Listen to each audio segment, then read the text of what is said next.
Alrighty then, let me show you something. This is a 2001 Toyota Avalon.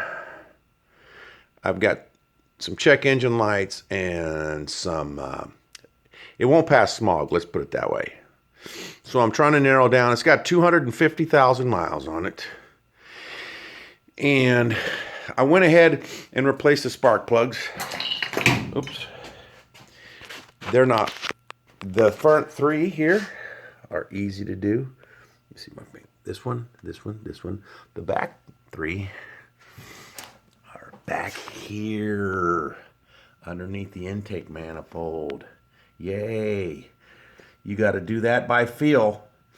You have to do that by feel, and I believe that hose right there had to be not removed, but taken loose so you can get access.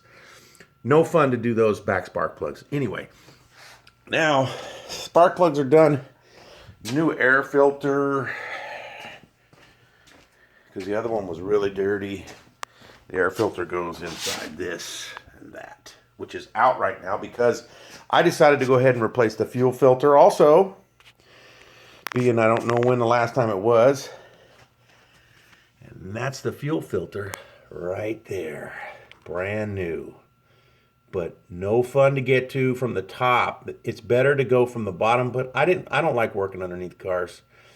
And I like to stand on my 2 feet, it's easier. So I decided to do it from the front, from the top. But if you do it from the top, you have to remove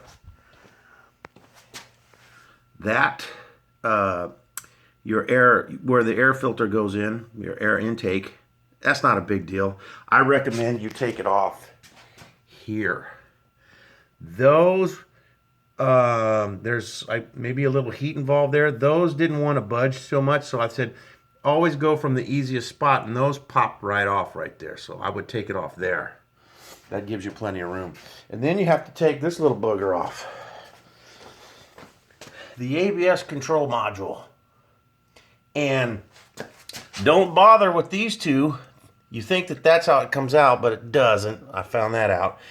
The 4 bolts, 2 on this side and 2 on, is it just 1 on that side? Wait a minute. It's just, uh-oh, wait a minute. I thought it was 4. Anyway, you take the bolts to the whole harness thing off.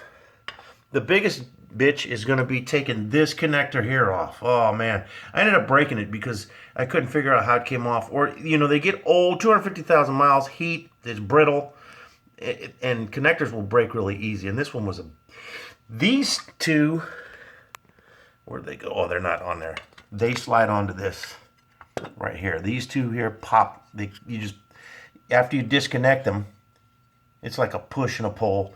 After you disconnect these slide right off these 2 rails, those 2 connectors. But that one was a pain.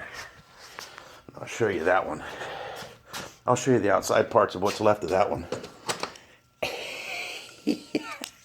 It's got like a slide. It's a slide you pull up, and this slides on the outside of the connector. I ended up breaking this off because I couldn't figure out for the life of me how this came off. And it may have just been stuck. But one way to get them off is if you break them.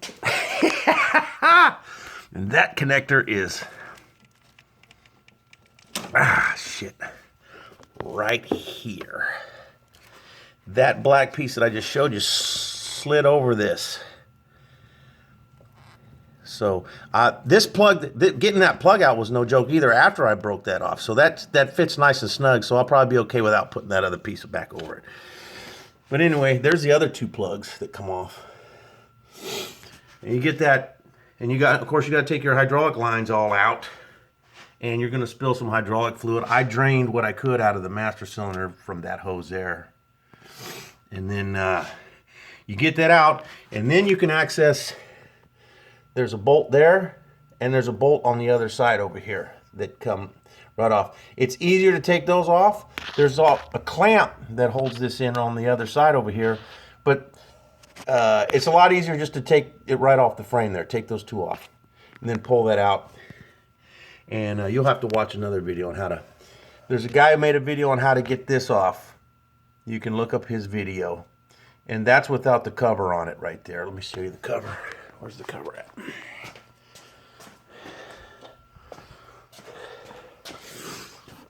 This cover goes over this right.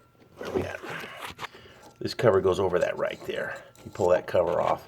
And then these pinch in on both ends, the bottom and the top, and then this pulls out. Same as the reverse. When you put your new filter on, this little clip comes off. You have to slide that clip over your fuel filter first. Then you put it into there, and then it clicks in.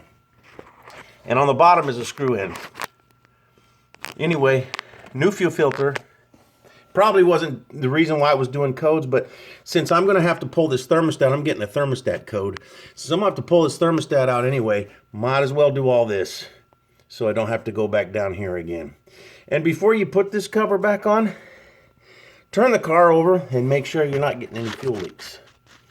Try to start it. It won't run. It'll run for a minute. It's going to kick off because you got all these connectors undone. I'm pretty sure that's what's causing it from not running, but it will send fuel into here. And then turn your car over 3 or 4 times. Make sure you got no leaks, no fuel leaking anywhere before you put everything back. 10-4. And this is a 2001 Toyota Avalon fuel filter replacement from the top. About 3-4 hours for an untrained person like myself. But anyway, we'll catch you later.